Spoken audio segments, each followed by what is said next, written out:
de Deus.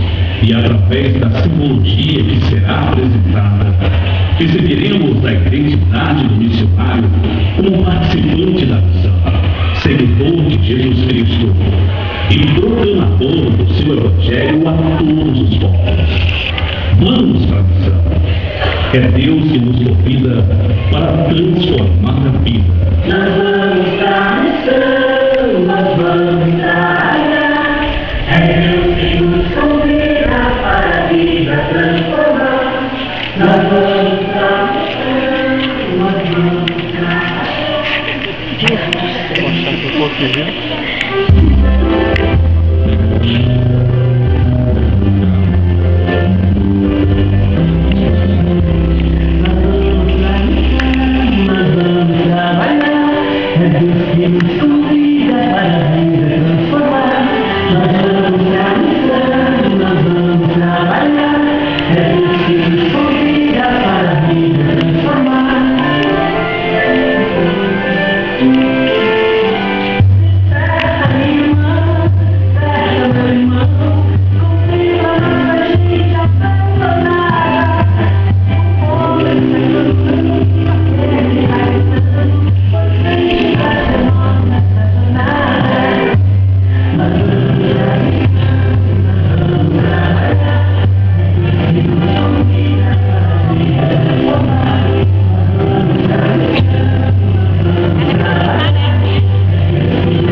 Para a vida transformar.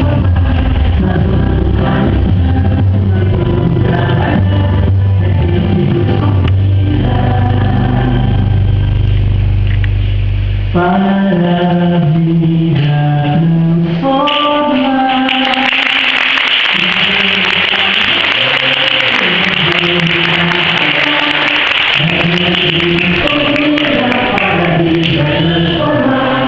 transformar.